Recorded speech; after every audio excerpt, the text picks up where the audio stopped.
Darkcast Network. Welcome to the dark side of podcasts. Hello, is this thing on? Okay, good. I am sorry to interrupt your listening pleasure, but my name is Tiffany, and I'm here to tell you about my podcast, True Crime Connections. It's an advocacy podcast that talks with real survivors about real shit. This is the place you want to be if you've been in a toxic relationship or anything tragic has happened to you and you're looking to find your strength and healing. No two episodes are alike, but they all give you useful tools that you can take with you. So make sure to find me on your favorite podcast platform, or you can go to truecrimeconnections.com and come join the hope building community. See you there.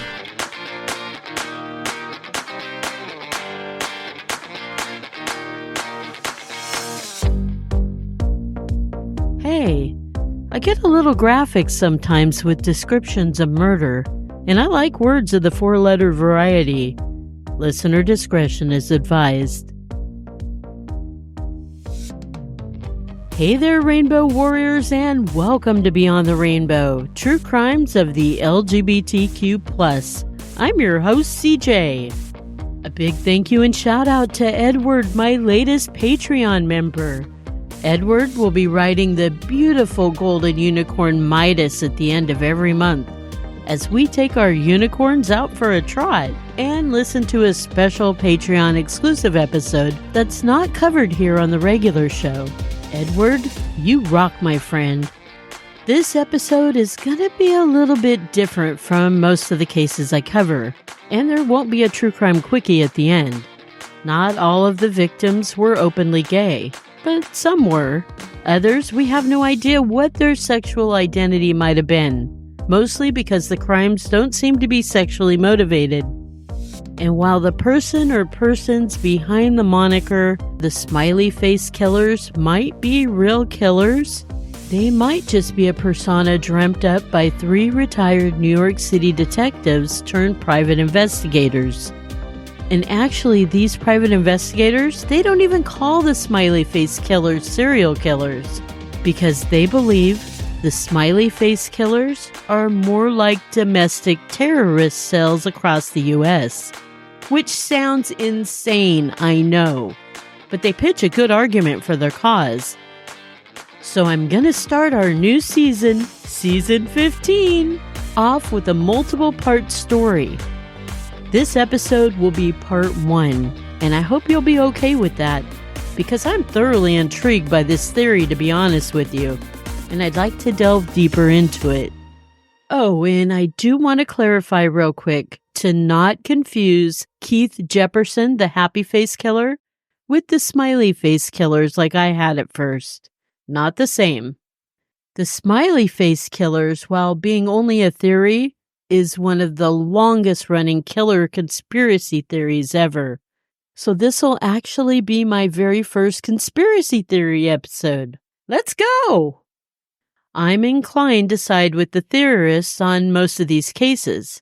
There have been so many deaths of young men that have occurred the exact same way since 1987 up through 2017, but possibly even through today. The victims, it's estimated to be over 300 athletic young men with bright futures. They have good educations and a firm grip on their career choices. Most of these young men have been out drinking with friends, and then they end up dead in a body of water. Now, this just hasn't been happening in one place, but it's been happening throughout the United States. It seems to occur from the Midwest to the East Coast. And the toughest part about this episode, there will be many loose ends and no real resolutions for any of these cases. The Smiley Face Killers received this nickname due to a graffitied smiley face on a wall or a surface of some type near where a victim's body was found. Granted, not all of the victims had this insignia near them, but quite a few of them did. Hundreds of college-age men in the United States have died, and it's all been classified as undetermined or accidental drownings, in which many believed were just that, accidental. However, former New York Police Department detectives Keith Gannon, Anthony Duarte, and Michael Donovan, along with a professor of criminal justice, Professor Dr. Lee Gilbertson, they believe differently. They are under the thought process and convinced that many of these drownings are indeed homicides. From here on out, I will call the aforementioned professionals the SFK team, and that stands for Smiley Face Killers team. I guess they also had a television show on Oxygen called Smiley Face Killers: The Hunt for Justice. The show only seemed to last for 6 episodes, and it's touted as a docuseries. This particular task force feel that the Smiley Face Killers are definitely more than one person. The SFK team went public with their theory in 2008, pushing that there might be up to 1,000 Smiley Face Killers, and that they're broken into 12 to 15 people per domestic terrorist cell in different cities. They've been trying to prove this theory ever since. Their ultimate goal is to get at least some of these cases that have been closed, reopened, and solved. But their theory seemed to die down some. That is, until some TikTokers brought it back last year. While others disagree, and they think that the Smiley Face Killers is just a bunch of rubbish, and that the drownings are all coincidental. Now, I do believe in coincidences.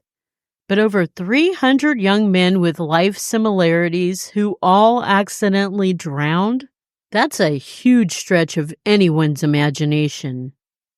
And some of the victims didn't even drown, in spite of coroner's reports stating they did. Some had been missing, murdered, and then placed face down in a body of water, where they didn't have any water in their lungs. How do you drown without water in your lungs? It seems the inconsistencies with coroner's reports make these cases even tougher to solve. As well, it would seem that not all of the bodies were found in the water as long as the autopsy report states. It was almost as if some of these young men were abducted, held for a time, then murdered, and then placed in the water. The victims were well-educated, athletic men who were motivated professionally, and they all had bright futures ahead of them, and they were out drinking with friends, as I stated earlier. There are even a few suspected to be victims of the Smiley Face Killers who are still missing, including the pretty well-known case of a missing man from Ohio named Brian Schaefer. I'll talk about Brian a little bit later, but probably not in this episode. The cases with victims' bodies are all either marked as solved by accidental drowning, suicidal drowning, undetermined, or the victim is still missing. Now, for the question, is the graffiti with a smiley face at some of the venues where the victims were pulled from the bodies of water yet another coincidence?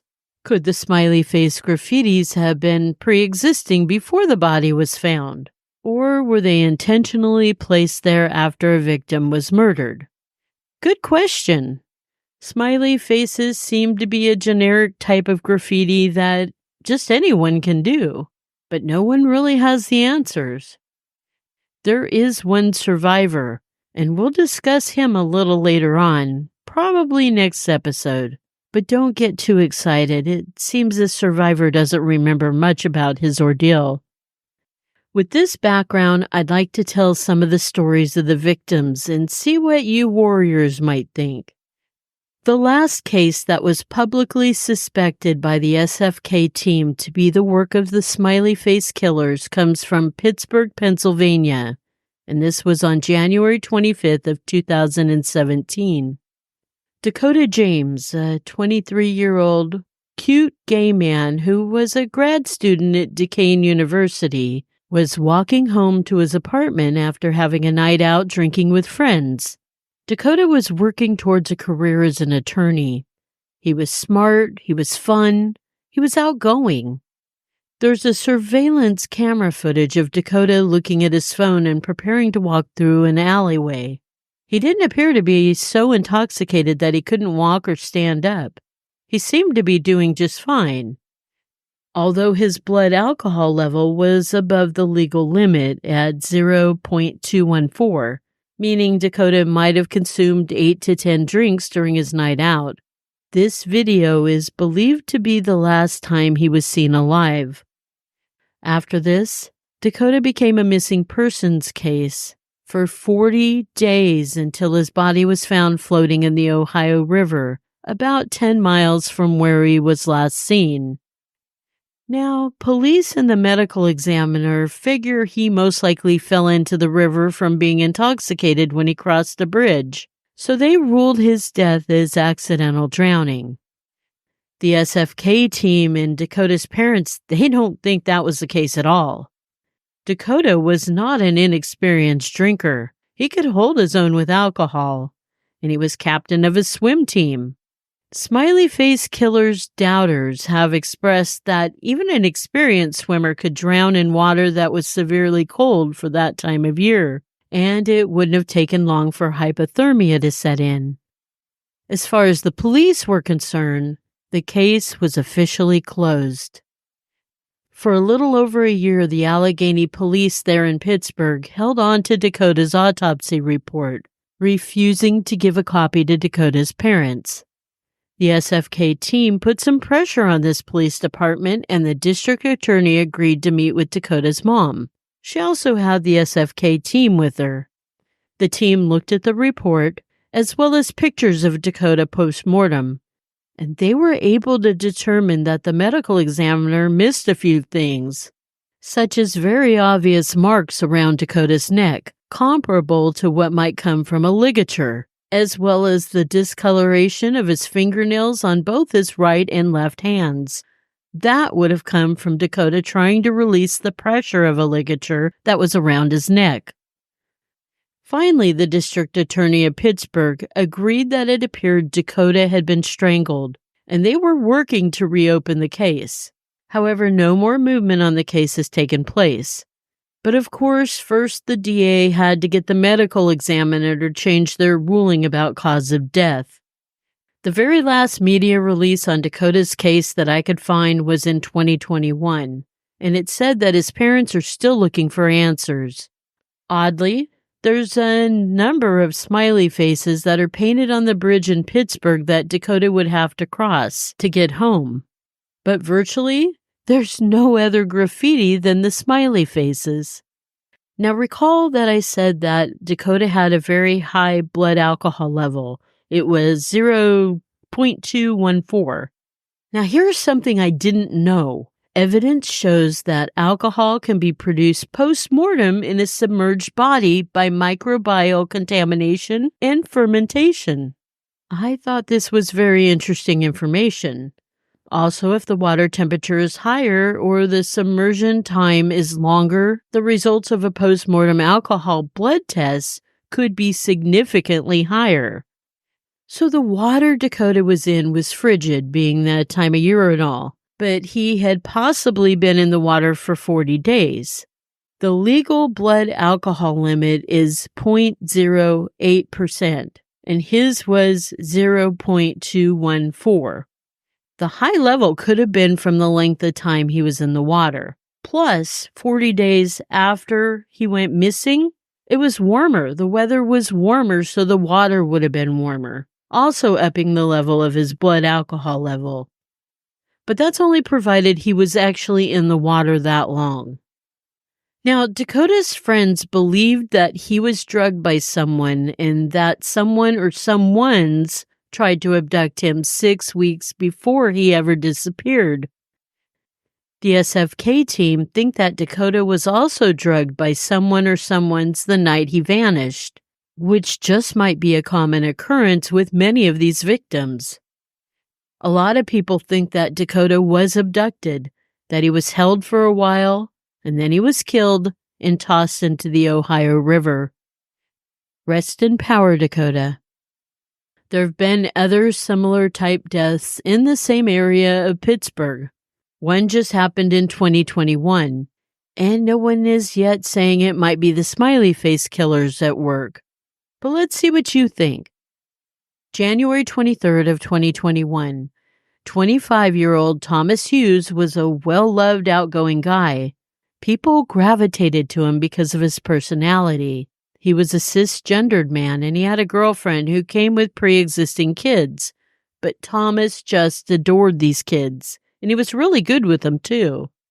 A couple of weeks prior to January 23rd, a friend of Thomas's noticed a change in him, and when they asked him what was up, he told that friend that he was feeling a little depressed, but that seemed to be the end of it. He told no one else, and no one else mentioned Thomas seeming off, at least not at first. On January 23rd, Thomas and his girlfriend went to visit Thomas's parents. Thomas was halfway into his first beer, and then he excused himself to use the bathroom upstairs. After almost an hour, he ran back down the stairs, stating, "Could you just trust me this one time?" He grabbed the keys to his minivan, and he took off about 11 p.m. A surveillance camera picked up a video of Thomas at a gas station where he bought an energy drink, and then Thomas just vanished. With the last sighting of his van on surveillance camera at about 3:40 a.m., turning down 18th Street. His van was found abandoned with the keys in the ignition at Three Rivers Heritage Trail on the south side. Thomas had been missing for 3 months. His cell phone nor his credit cards had been used. His body was pulled out of the Ohio River in April of 2021. Police said the medical examiner claimed that there were no visible signs of trauma on Thomas's body. But then again, that's exactly what they said about Dakota James. Look closer. And although Thomas did seem like he might be under duress the night he went missing, was this a suicidal or accidental drowning? Or was it the work of something much more nefarious? Rest in power, Thomas. Also in the Pittsburgh, Pennsylvania area was Paul Kochu, a 22-year-old man and graduate of Duquesne University in Pittsburgh. Paul loved helping people. He was caring, kind, and witty with a great smile. He was working as an ICU nurse, and he lived in an apartment on Wharton Street in the south side of the city.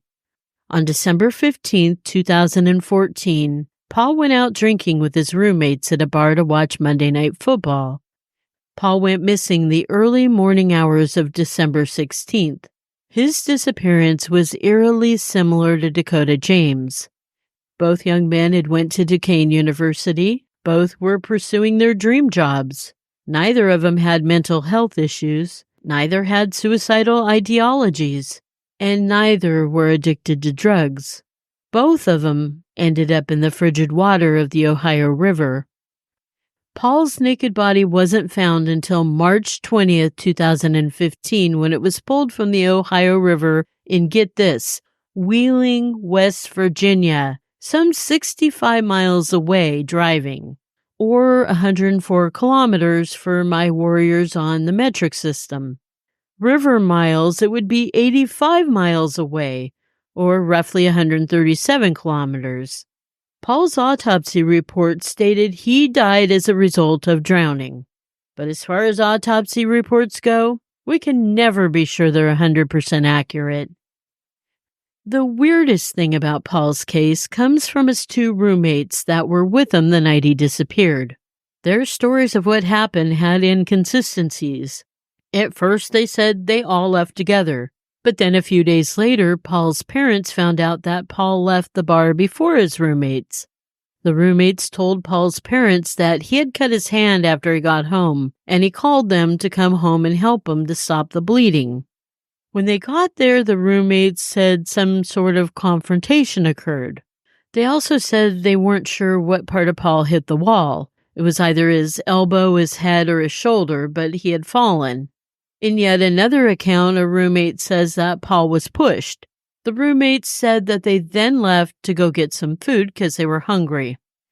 Police confirmed surveillance video does show the roommates at McDonald's on McKnight Road in Ross Township around the same time they said they went. The roommates then said when they got home, Paul was gone. A security camera down the street from Paul's apartment shows him stumbling as if he were hurt. He's holding his own hand, and it looks like a makeshift bandage is on it. It's the very last image taken of Paul alive. I'm just not sure why the roommates would lie about them all leaving the bar together if they hadn't. What's the point of that? Were they afraid they'd be blamed for Paul's disappearance and death if they admitted to having a scuffle with him the night he vanished? Was Paul injured enough that he accidentally fell into the Ohio River? Or could a killer or killers have taken advantage of a vulnerable young man that night? Could Paul have been drugged, and maybe that's why he was stumbling? Your guess is as good as mine, warriors. Rest in power, Paul.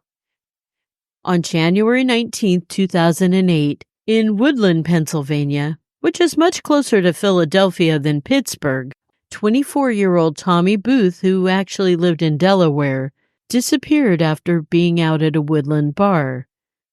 Tommy was with friends. They were out celebrating another friend's 21st birthday. Outside on the back of the bar, which has since been closed down, a smiley face was painted. This bar was the last place Tommy was seen alive. It seemed that a few members of the party Tommy was with were kicked out of the bar for smoking weed in it, so they left and went home, leaving only Tommy with a guy that he drove to Woodland with. Sometime between 1 and 2 a.m. is when Tommy vanished from the bar. He was not seen on the bar's surveillance camera leaving through the front door, which begs the question, did he leave through the back door? The guy he was supposed to drive back to Delaware with went looking for Tommy. He wanted to leave, but he couldn't find Tommy anywhere. So he figured maybe Tommy met someone and went home with him. It wasn't until the following day at noon that his friends from the party realized that Tommy was missing. He was reported missing a few days later by his parents when he didn't resurface that night. His parents even drove to Woodland and searched the bar and the surrounding areas, including walking the Ridley Creek that lie right behind the bar. They walked up and down, and they found nothing. Police released 4 teams of search dogs, and they searched pretty much the same area as Tommy's parents did, but again, nothing was found. There'd been a snowstorm during this time, so the thought that Tommy had fallen into the creek and drowned was still foremost in the minds of the police. After all, the dogs wouldn't be able to smell Tommy if he was caught in a creek under a layer of ice. About a week or so later, the ice had melted, and a family friend of Tommy's went out to the Woodland location near the bar. He walked for miles up and down, searching both sides of the creek, but still there was no sign of Tommy. Exactly 2 weeks to the day that Tommy went missing, and exactly a day after the family friend went searching, Tommy's body was found face down in Ridley Creek, right behind the bar. The family friend had covered that area just the day before, and Tommy was not there.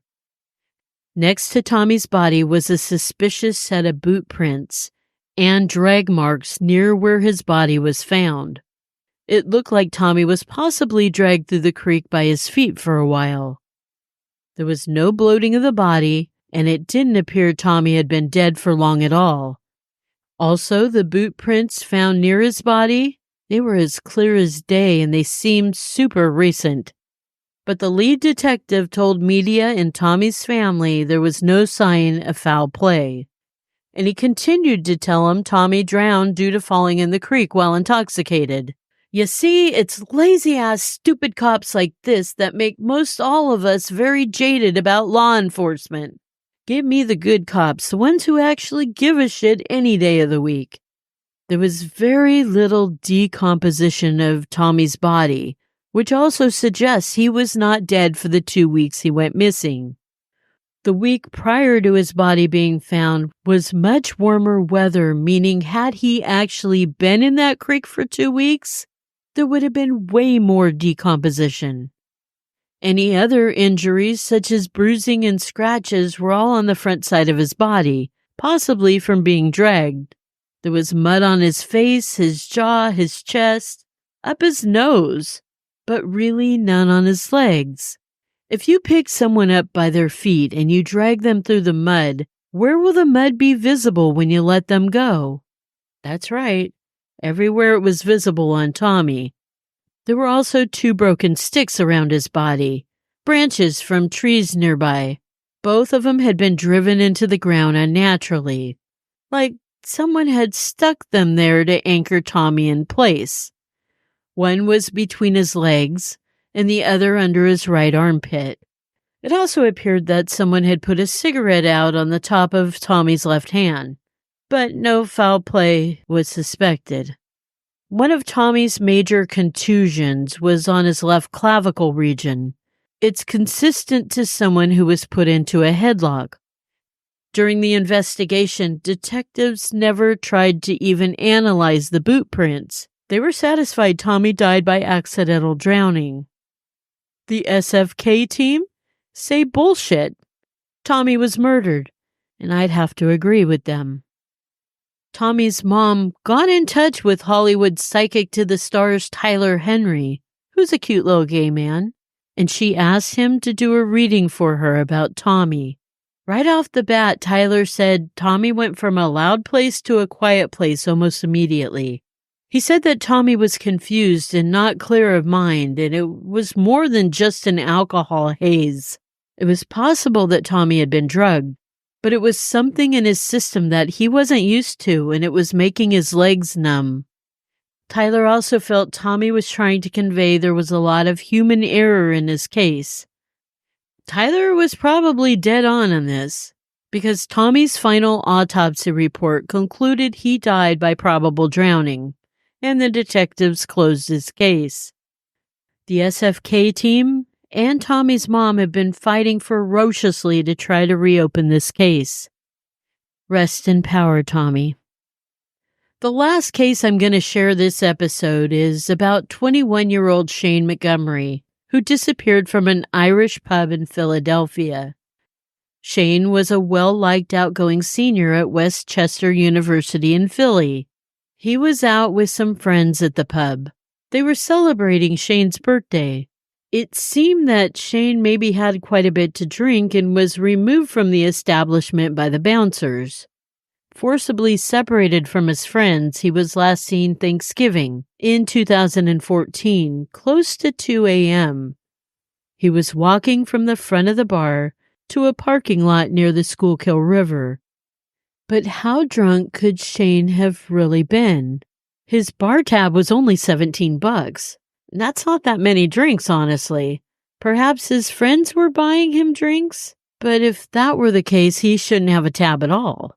Could Shane have been drugged?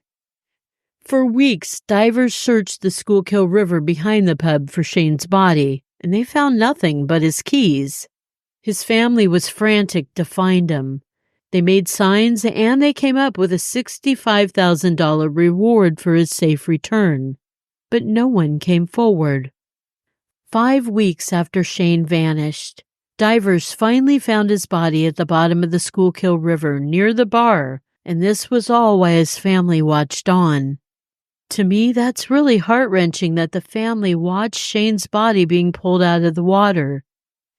The question in this case remains, was his body there all 5 weeks of the dive team searching?